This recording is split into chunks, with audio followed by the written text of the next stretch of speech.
Good evening, everyone. Please welcome the 14th Librarian of Congress, Dr. Carla Hayden.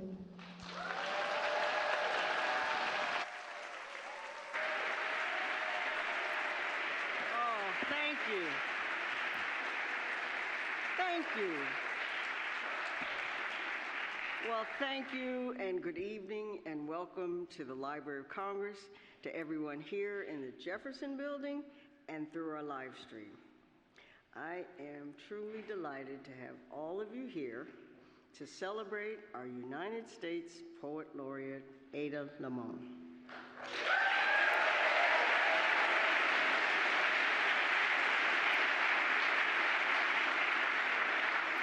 And we have some special guests in the audience that we want to thank, including Daniel Slager of Milkweed Editions,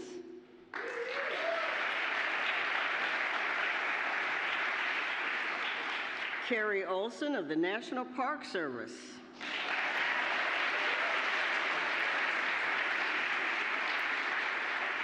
and Matt Brogan of the Poetry Society of America for partnering with us on Ada's signature laureate project, You Are Here.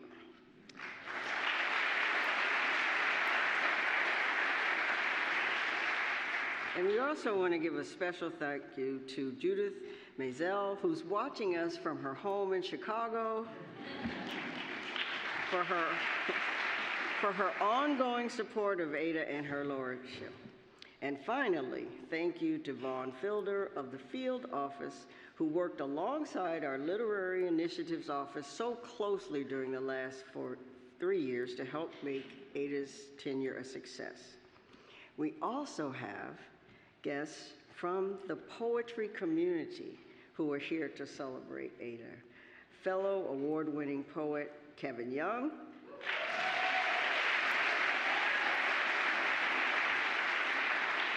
Adrian Matika, and newly minted, the new class of National Student Poets. Would you please stand up?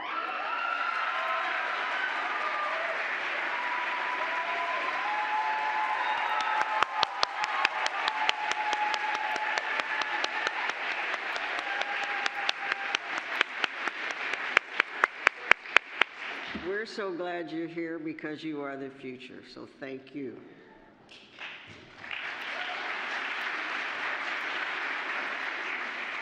So, in serving as the U.S. Poet Laureate, Ada joined a special group including Elizabeth Bishop, Gwendolyn Brooks, Robert Frost, and Robert Penn Warren, and more recently, Billy Collins, Rita Dove, Joy Harjo, Robert Pinsky, and Tracy K. Smith. And you would agree that these are among our country's most accomplished and celebrated poets of the last century. And all came here to celebrate and promote poetry at the National Library, with the belief that poems can inspire us, challenge us, and connect us in a way no other art form can. And Ada has done so much to add to the contributions of our laureates. She has tirelessly traveled the country, reading her poems and promoting her Poetry in the Parks initiative at national parks. She's given keynote addresses and participated in interviews of all kinds. She's solicited and selected new poems for her laureate poetry anthology and has helped the library celebrate the acquisition of the Mary Oliver Papers.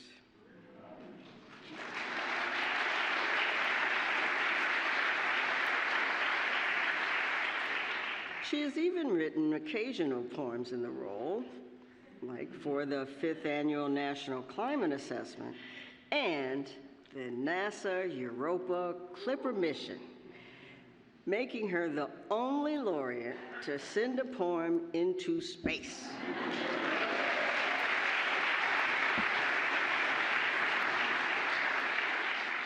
We literally sent poetry into the stars. And as some of us who get a little hokey said, and then she made us sparkle. But yes, that was quite a moment. And so her work has helped to extend and deepen the library's outreach and partnership, moving us closer to the vision of connecting all Americans. And our laureate, Ada, did it with grace, humility, and a tireless spirit.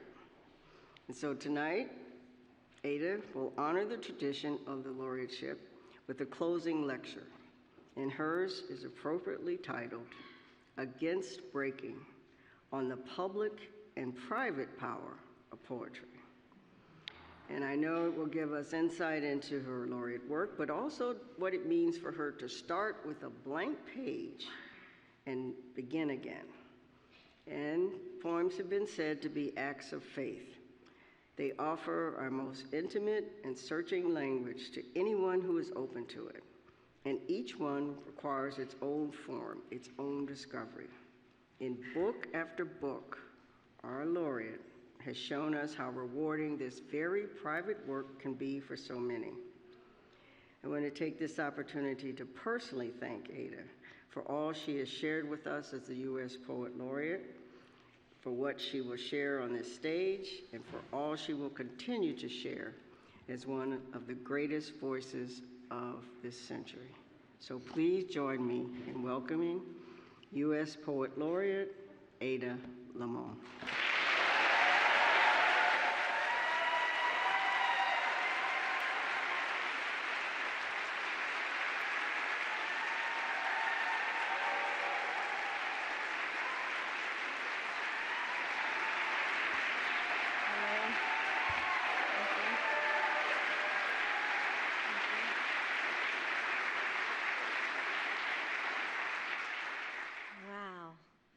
What a beautiful crowd.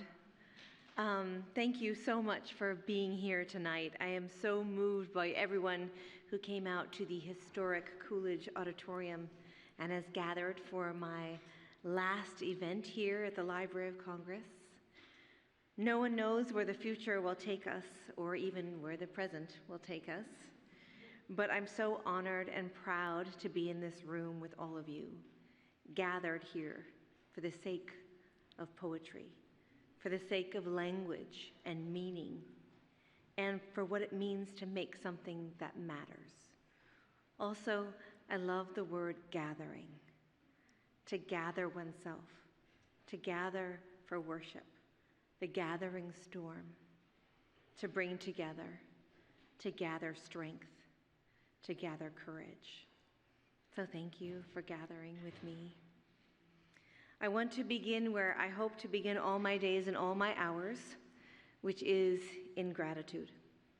First, I want to thank the Library of Congress, and specifically the Librarian of Congress, Dr. Carla Hayden, for inviting me, yes,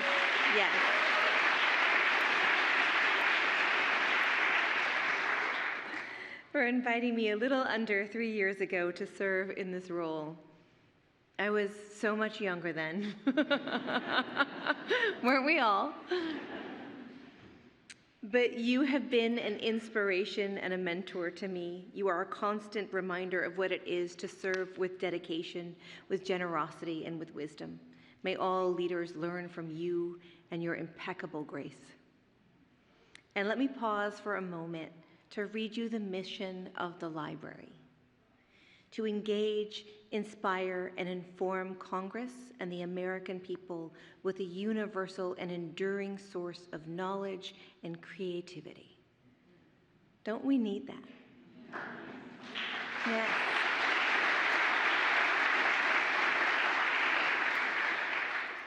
Secondly, I want to thank Rob Casper and Vaughn Fielder. Absolutely nothing would have happened during my tenure if it weren't for you two. For 3 years, our joke has been that Rob is the head and Vaughn is the soul. It's a joke, but it's true. Rob, your enthusiasm and stewardship is unmatched. And Vaughn, you are a guiding light that I am following constantly through the dark. So thank you.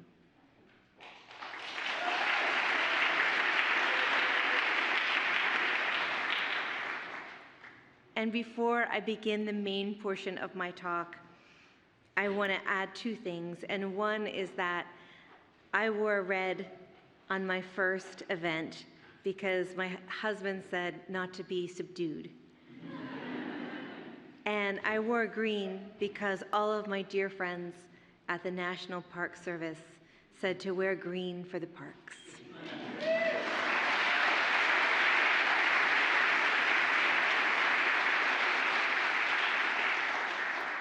And lastly, I want to thank libraries, all libraries and all librarians, the people who provide space for anyone with curiosity to learn and to explore.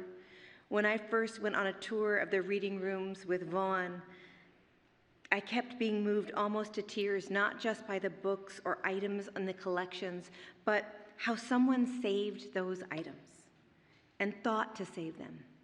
Maybe in the middle of turmoil, or maybe in a hurry to save something that might someday prove useful, important. How archivists have carefully made boxes and cases specifically to preserve something precious, something rare. How librarians thoughtfully store and catalog and keep these items so that someday we are able to witness our past, all because someone cared enough. We stand in a building that holds our history, yes, but it holds our history because stewards, like librarians, were willing to hold our stories. So thank you to libraries and to everyone who works so hard to protect them.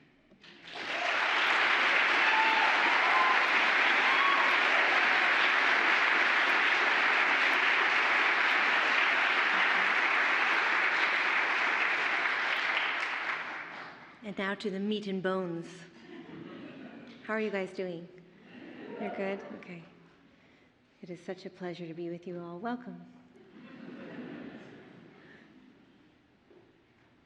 This is a problem when a room full of friends. I just want to come out and hang out with you. But I'm going to do my job. Then we'll hang out afterwards. Against breaking on the public and private power of poetry. Truth be told, anytime I begin to write anything these days, my whole life flashes before my eyes. Do I want to break something? Or do I want to mend something? Or simply try to carve out a small place to breathe? Then, if I'm lucky, lines of poems I love start to move through me. They come to me as if through a necessary beckoning. On a flight back from Oklahoma, where all night I was up with hard rain and tornado warnings in a strangely bright hotel room, I began this piece for the third and what I'd hoped was the final time. I've tried to begin this talk a million different ways because I want and have always wanted only to make something true. And what is true these days? And how does one know it? This is when I put my faith in poetry. The line of poetry that comes to me first when I am beginning anything is from Yeats. I must lie down where all the ladders start, in the foul rag and bone shop of the heart. And so yes, I think let me begin there, in the foul rag and bone shop of the heart. Then I think instead of the bottom of the well, shouldn't we begin in celebration? And Lucille Clifton comes to me. Won't you celebrate with me what I have shaped into a kind of life? Or Robert Haas's poem, Faint Music, that begins with the lines, maybe it's time to write a poem about grace, when everything broken is broken and everything dead is dead. Yes, maybe it's time to write a poem about grace. Or do we begin in urgent chaos as the poet H.D., who began her poem Sheltered Garden from 1915? I have had enough. I gasped for breath. She was dramatic. You see, if we are lucky enough to live a life in poetry, we are never alone. We are never alone because anyone who has ever written is with us. The great book of us is being written together with everyone who has already written in every human language and perhaps even in language we don't recognize as language, and everyone who will someday write. And sometimes we even place our own words there, tenderly, to remain for others to find. It can seem at times like a selfish act to write poetry, to devote a life to poetry, something only a solipsistic navel gazer might do. I understand that impulse to roll your eyes at poets and poetry. I remember a friend in graduate school who used to come to readings and poke fun at the readers. "Oh," he'd say, pretending to clutch poems in his hand, "my blanket is so sensitive." We'd laugh and laugh because he wasn't wrong. Our blankets were sensitive, and we wanted to tell you about them. When so much is needed desperately and urgently in the world, how can one make an argument for poetry? Would it be an exaggeration to say that poetry saves lives? Maybe, maybe not. During my tenure as the Poet Laureate, I've come to realize that not only are people hungry for poetry, language, and connection, but that for so many people around the world, it serves as a much-needed lifeline already. It can be how we situate ourselves in the world, see ourselves reflected, or recognize our own suffering or our own joy. I've traveled now to almost every state in the Union, and it seems to me there is no place that poetry isn't alive and thriving. Sometimes it might only be a handful of people, a few outliers who share poetry at the library or the local dive bar on the edge of town. And sometimes it's a large and rowdy crowd. But poetry lives in all communities. When I first began this role, I thought my job was to bring poetry to the people. But that's not what happened. The offering was not central to my experience. Instead, it was the receiving. In the last 3 years, I had the great good fortune to listen to people tell me what poetry meant to them. One woman, her eyes blue and earnest, told me that her grandfather started memorizing poetry after his son died in war. He memorized poems so he could keep them in his mind while he stood in line or was waiting for anything. It kept his mind busy so it didn't go to the dark places. She said, leaning into me close at a reception, before he died, he gave each one of his grandchildren one of those poems he'd memorized, so we'd always have it as protection. Another woman who was born in Mexico stood in line at a bookstore and told me she had trouble holding on to both Spanish and English in her head, so she began to write original poems in Spanish and then translate them into English as a way of witnessing the world in 2 languages. Back and forth, she translates her own words so she could not just understand the language, but hear its music.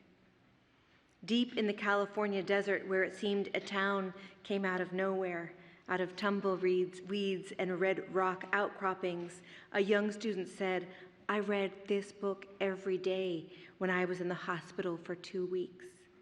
When I was too sick to read it, my mom would read it to me." It goes on like this.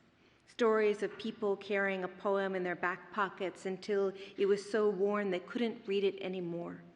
Poems in hospitals or read at funerals, or someone beginning to write after many years of silence.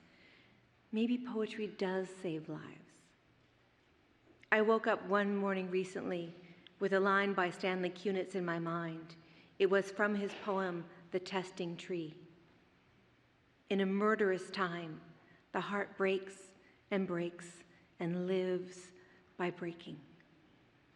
And to say it helped me get out of bed is no exaggeration. I rose and washed my face and looked into the mirror, and I was made braver by poetry. My heart is living by breaking, but my heart is living. And how many people quote that Mary Oliver line when they need it? I don't know exactly what prayer is. I do know how to pay attention.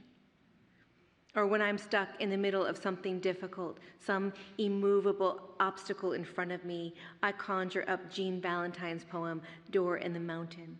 I stare out a window or challenge in my mind, and I say her last line, "Door in the mountain, let me in." This is the secret power of poetry. little engines of sound urging us on, telling us we are not alone, because we can't be. We are connected to the readers and writers of poetry. Recently, at a reading in the Deep South, an older man came up to me in a neatly pressed white t-shirt, telling me he was embarrassed to say that he only wrote poetry in private, poems he'd never share. What a gift to be able to witness his confession and to tell him that many people tell me the same thing. I remember as he was telling me, I stared at the coffee cup someone had placed next to the book table, and it said, "Handle with care." Yes, handle all of us with care. We who are open to the world of poems.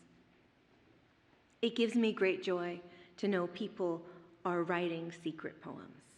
And if you are one of those people, I want you to keep going. Even if you never hand it to another person, there is a power in making private poems. Aren't we all walking around with some unsaid pain or some uncelebrated wonder? Aren't we all trying to find a place for our rage and despair? Is any poem ever failed because it goes unpublished or unshared? No, because didn't it make you pay attention? The act of writing? Didn't you even briefly feel as if you inhabited the world? Didn't it, for a moment, make you feel connected to language? Didn't you find a container for your heart? It is perhaps easier to explain what writing and reading a poem is and can do to a person than it is to explain what a poem actually is. What is a poem is the most dreaded question anyone can ask. Or it is not dreaded, but it's not easily answered. Ask a poet, and we immediately say things infuriating like, what is a soul? What does the color green mean? This is one of my favorite things about poetry. You can put all the poets of the world together in one room, and instead of one definition of a poem, you'd have many. This is another one of poetry's secret powers. It points out how utterly different we all are. It has no interest in sameness, flatness, homogeneity, and yet it is deeply human and can be at times universal. How is this possible? I once asked a neuroscientist, Heather Berlin, what was the thing that most surprised her about her research on the brain. She responded that anyone gets along at all.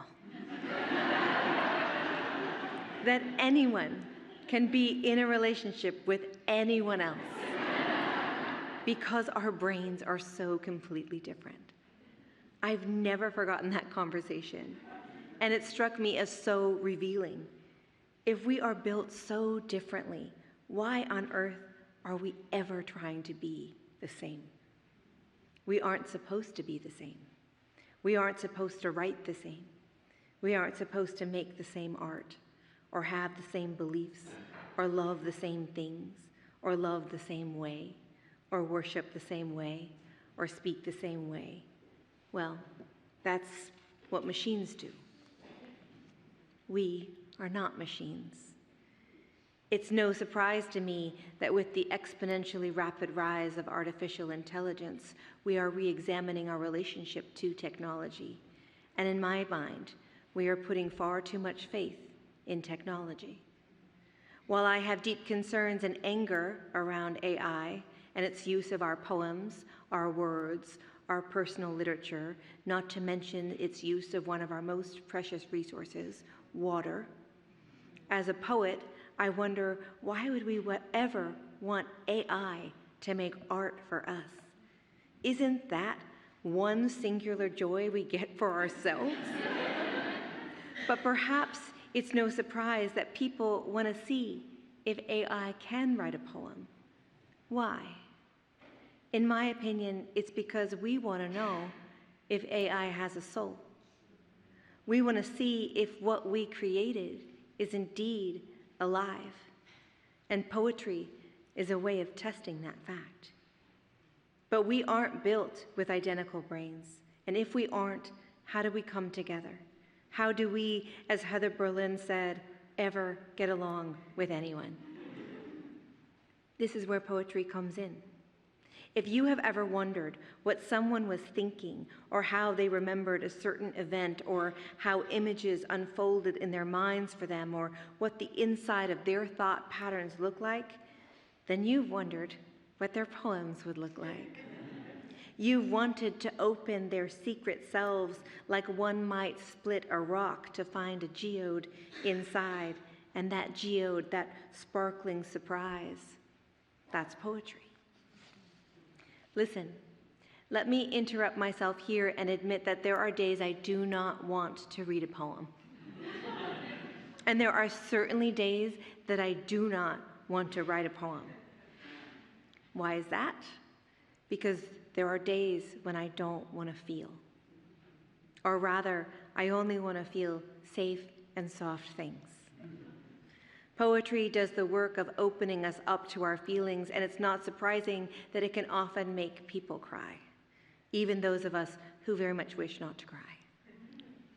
It's my belief that this is why adults often think poetry is for children, not because they want it taught to children, but because they think children have more of an emotional range. I'd argue this is exactly why poetry needs to be more integrated into the lives of adults. We need to be reminded that we are, at the end of the day, deep feelers. And if we can admit our feelings, then we might be able to move in the world with more equanimity and courage. I'm not saying that's easy. Like I said, sometimes I too don't want to be reminded that I feel. In fact, explaining how we poets write a poem is so strange and utterly unexplainably idiosyncratic and full of restless emotions that it's confounding even to the most avid penner of poems. When someone asks how you write a poem, you cannot answer. And when people do answer, it makes sense, but it's not how you write a poem. And it's not how a poem gets made entirely, because a poem is always being made. It's being made right now. We are making it, you and I, reader and writer, listener and speaker, my past self, who is writing this, my present self, who is reading this, my future self, who is wondering what the hell I was even talking about in the first place. There are ways to teach poetry, for sure, but mostly we learn by reading and writing and writing and reading, and then going out into the terrifying world and feeling so much that those feelings threaten to collapse us onto the concrete, face down and forever ruined by human cruelty or even love. And then something happens. There's a moment where you think a little gravel on your cheek, this suffering might make for a good poem.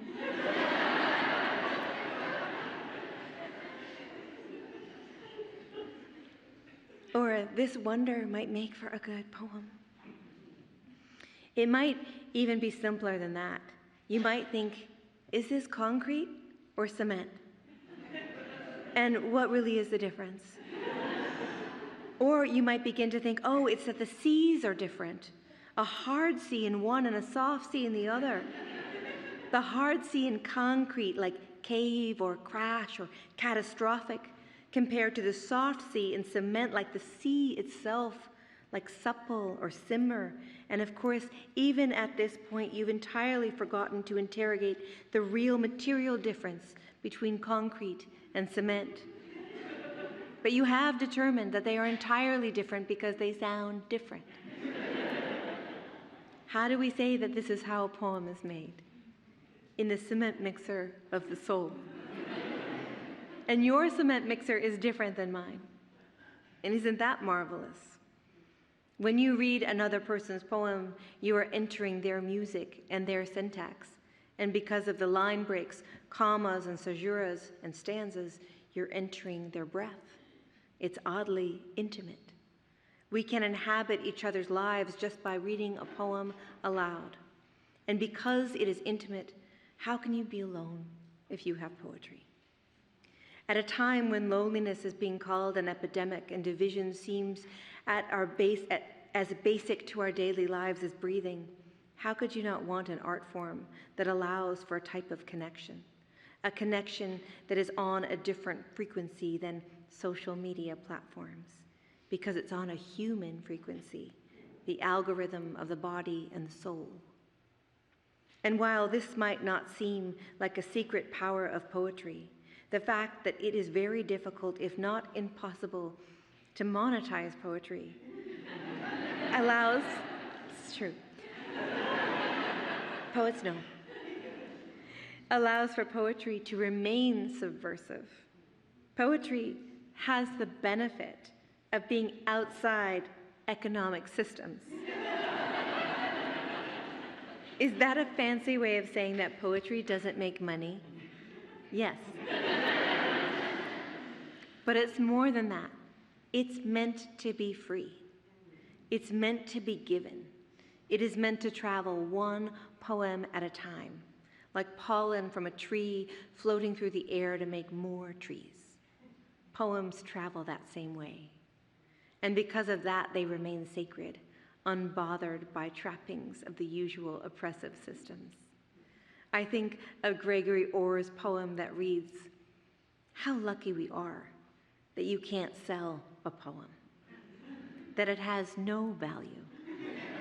Might as well give it away. That poem you love, that saved your life, wasn't it given to you?" The secret power of poetry also fuels the public power of poetry. How it affects the individual helps move the collective. Perhaps in dire and dangerous times like these, all poetry can do is remind us where courage comes from. And if that's the case, maybe that's enough. Who doesn't need a little nudge these days to keep going or to be braver? Sometimes that bravery is private and individual, something to get you through this day to the next, or the next hour and the next. But sometimes poetry can also help gather strength collectively. I still remember sitting on the train after September 11th and reading the New Yorker issue that came out right after the towers fell. The black cover, nothing but the space where life once was. And I read Adam Zagorski's poem, "Try to Praise the Mutilated World." And I know this isn't true, but in my mind, everyone on the L train was reading it together, all at once, flipping to the page, the poem that ends. You've seen the refugees going nowhere. You've heard the executioners sing joyfully. You should praise the mutilated world. Remember the moments when we were together in a white room and the curtain fluttered. Return in thought to the concert where music flared. You gathered acorns in the park in autumn, and leaves eddied over the earth's scars. Praise the mutilated world, and the gray feather, a thrush lost, and the gentle light that strays and vanishes and returns. For weeks afterwards, everyone handing out that poem and remembering it felt like the only thing that made sense. When all the rhetoric of war and nationalism and violence was blotting out the sun, this poem seemed to save me. I said it to myself like a mantra. Try to praise the mutilated world. Praise, praise, praise. It wasn't just the poem itself or the instructions it insisted upon, but the way it reminded us that language had power, and it could have a power for good. We need a secular, sacred language, something that is galvanizing without certainty, that gathers us without the seductive language of outrage, but under the connection that we all have to the human spirit, to each other, to the earth. Listen, friends, I am tired of violence. I am tired of hatred. I am tired of the anti-hero being made a hero. I am tired, I am tired, I am tired. But you know what isn't tired? Poetry. Poetry is just getting started. It's just coming out of the dust and rubble and beginning to learn the new, intricate song of this time. And we need it. Is it an intellectual endeavor? Sure. Is it a bodily excavation of memory and haunt? Yes. Is there outrage? Yes. Is there room for wonder? Yes. Langston Hughes wrote a poem that has been shared quite a bit recently, and I keep returning to it. Tired. I am so tired of waiting. Aren't you? For the world to become good and kind and beautiful. Let us take a knife and cut the world in two and see what worms are eating at the rind. The description of cutting the world in two feels so powerful right now. The poem is called Tired, but it's also a call to action. It's a poem that's getting ready for what's next. Poetry in the public realm has the power to form connection, foster courage, and refuel us for what's coming. If I can make an argument for poetry that exists in the darkened corners, in desk drawers, back pockets, might I add that there are times that poetry should be dragged back into the light. When I was putting together this piece, I asked a few non-poet friends what themes were coming up for them and what, if anything, was giving them hope. One of my friends, who was particularly despondent, was saying that he was finding very little hope these days. And then, after a moment of silence, where I wondered what devastating news he would send me next, he sent me a poem. That, to me, proves hope right there, or at least it proves that language itself can offer resilience. When I created my signature project as Poet Laureate, You Are Here, I wanted to make more public poems available because of my own connection to nature and the need for all of us to protect and preserve our planet. We worked with the National Park Service, the Poetry Society of America, to put poems throughout the different regions of the national parks. The Library of Congress team and the incredible park rangers and Park Service and Poetry Society staff members, all of us believed that poems might help us do one simple thing: pay closer attention. An accidental encounter with a poem can bring you back into the world, can remind you that you are in the world, part of it. I remember being on the subway in New York and looking up and seeing the poem by Robert Creeley called Return. That line that ends, "Enough for now, to be here, to know my door is one of these." I read it and watched everyone read it, and it did feel like enough for now, just to be here. Public poems and chance encounters have the power to shift us, but also to commemorate something that matters.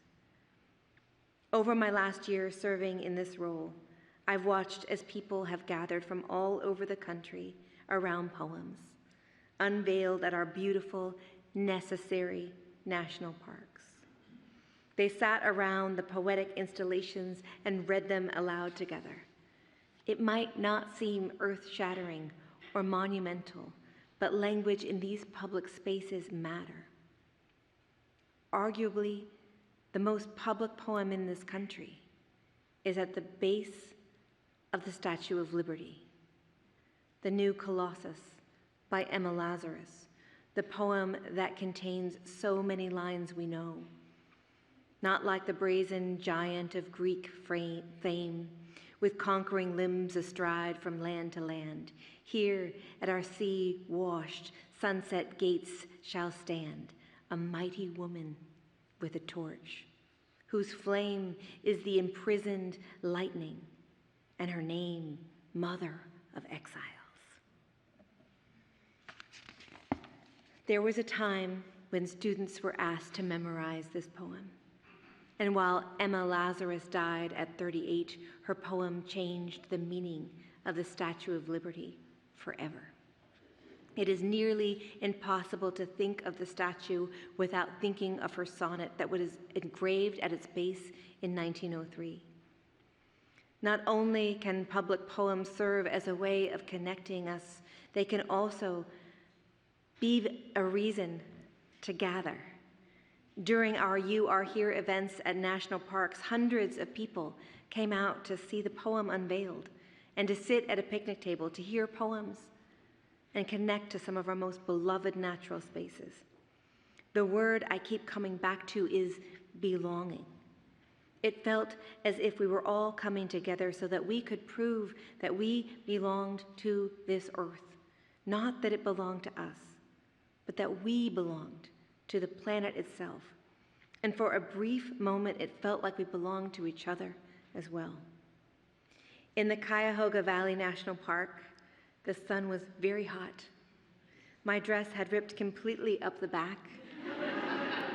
And we rushed to the hotel to change into a backup suit I'd luckily packed last minute just in case.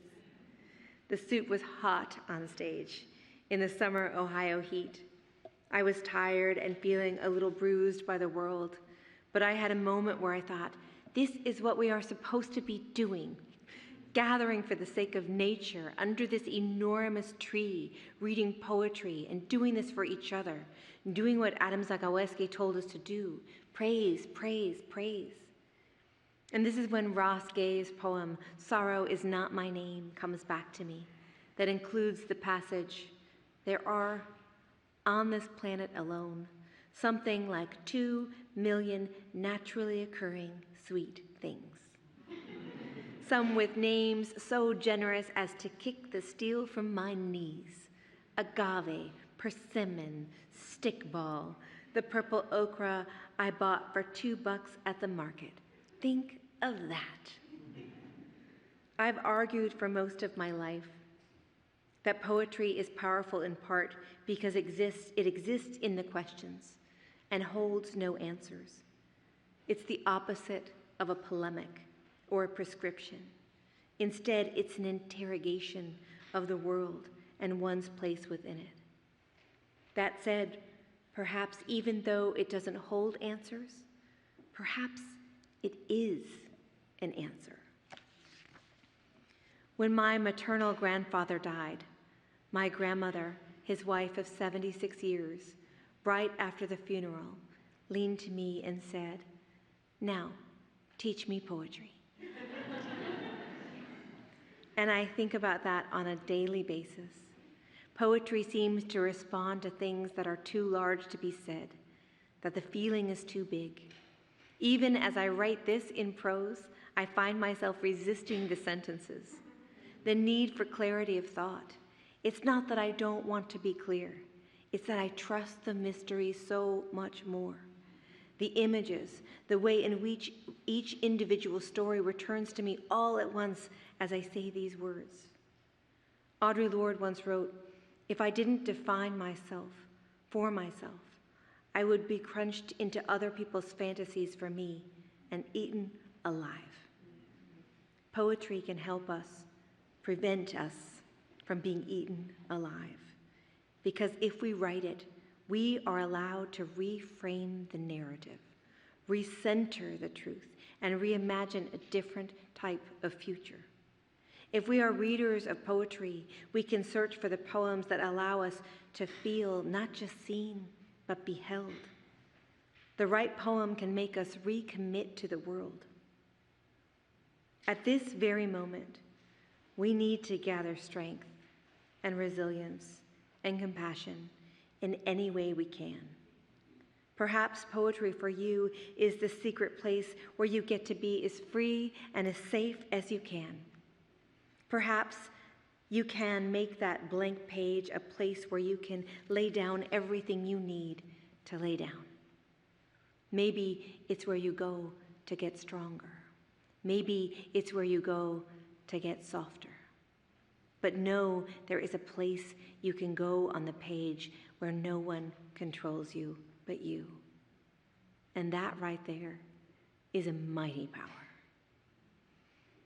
As I was scrolling through social media, looking for anything that could give me a little sense of connection, I ran across a social media influencer telling people they had permission to live a big life. I'd like to add that a small life needs to be recognized here too. We don't just change overnight. Courage doesn't come from a depleted place. We plant seeds. We take care of our families, of each other. We bring food to a neighbor or clean out litter from a creek bed. We listen to our favorite song while driving. We read a poem. A big life requires a small life. They do not exist without each other. While poetry can be unifying and energizing for crowds and in the public arena, it is also the natural caretaker of the small life. We cannot rise to our full power if we are not paying attention to what we give our attention to. Poetry can be our lens to discovering how we find our own worth and our own gift we can offer. These days, I think of this Emily Dickinson's poem almost daily. If I can stop one heart from breaking, I shall not live in vain. If I can ease one life the aching, or cool one pain, or help one fainting robin unto his nest again, I shall not live in vain. Sometimes all poetry is offering me is possibility. When the world says things are impossible, poetry says, is that true? What if the new story starts here? What if the center is not where you think it is? What if those that steward and protect and are gathering now as we speak will rise to what is next, and a whole new epic beginning will begin? No one knows how this ends. And just like when I begin things and poetry comes, when I end things, poetry comes. The lines from Alberto Rios' poem, A House Called Tomorrow, come to me now. Look back only for as long as you must. Then go forward into the history you will make. Be good, then better. Write books, cure disease, make us proud, make yourself proud. And those who came before you, when you hear thunder, hear it as their applause. If everything we know about the world is true, then we, in fact, will all die someday. This is the fact that most poets are intimately aware of. Why does poetry matter, you ask? Poets respond, because we're all going to die. It's true. What do we do with that? We pay close attention to the world because paying attention is a way of saying thank you, a way of loving. Recently, I received a thank you package from a friend. I wrote a poem for the ancient woods he lives close to that are in grave danger of logging. As a thank you, he sent me a package full of aromatic branches and detritus from the forest floor, pine needles and cedars. The package smelled like the entirety of the earth itself.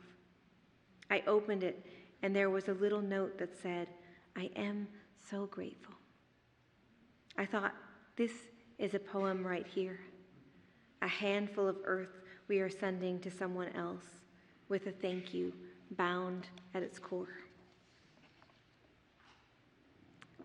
I want to do that for you, reader, listener. I want to send you a box of the earth, and I want you to hear my thank you. It has been one of the greatest honors of my life to serve as the 24th Poet Laureate of the United States. And no one knows what's going to happen next. We may be gathered in the largest library in the world, but it is not just a testament to books or items in the collections, but to the people who knew what was worth saving. Right now, we must pay attention to what needs saving. I want to leave you with this. When you want to create a safe space to stand in, to breathe in, to gather courage, to find your hope again, to find your strength again, you can stand in poetry. It's my belief that poetry is something we are all making together, and it belongs to everyone around this planet.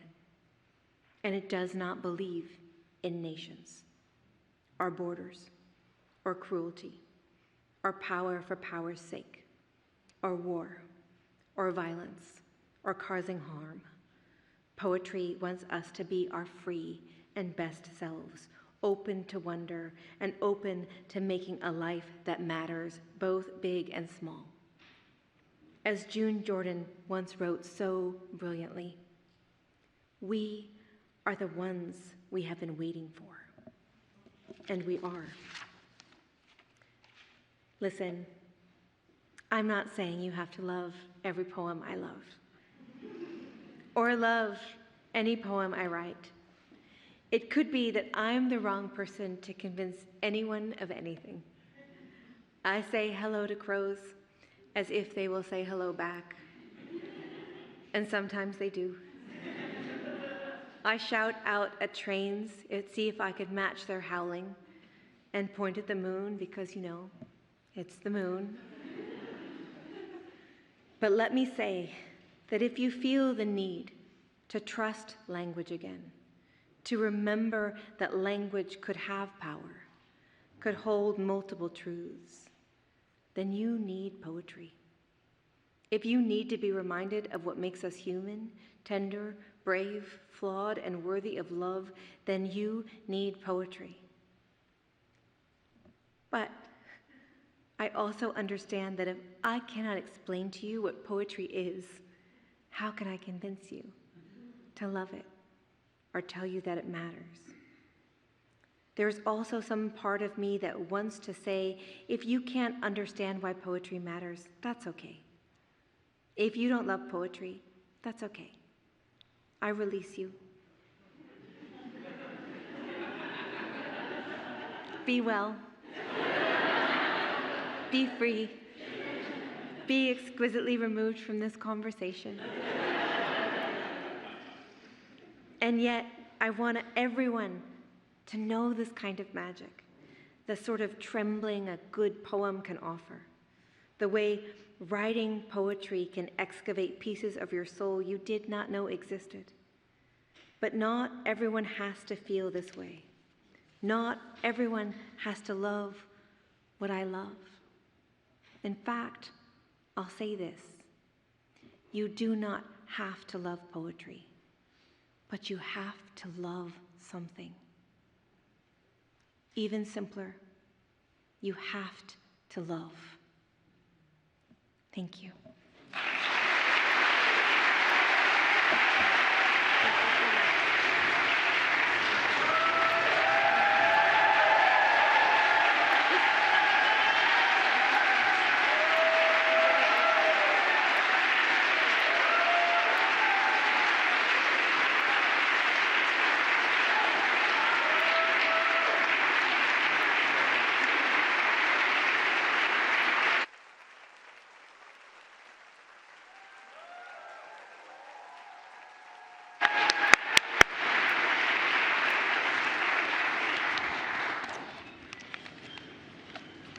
Thanks, and I'll be quick.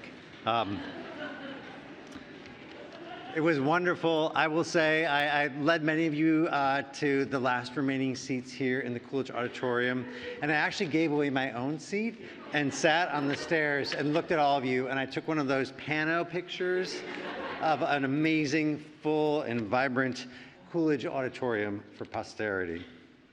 I'm Rob Casper, head of poetry and literature at the library, and I want to tell you a few things. First, we have a book signing next door in the Woodall Pavilion, right over there. Ada will only sign her name and to her own books, and there won't be any personalization. and she can only sign 2 books at most for signature. This is just so that we can make sure we get everyone through the line. Also, I want to tell you that we'll be sending you a survey, those of you here in the audience. We hope you fill it out and tell us what you think of tonight's event. Finally, I want to tell you that we'll have the 2nd annual Mary Oliver Memorial Reading on Thursday, May 29th, upstairs in LJ 119. We hope you come to that and check out events here at Live at the Library and enjoy this amazing space. Thank you and good night.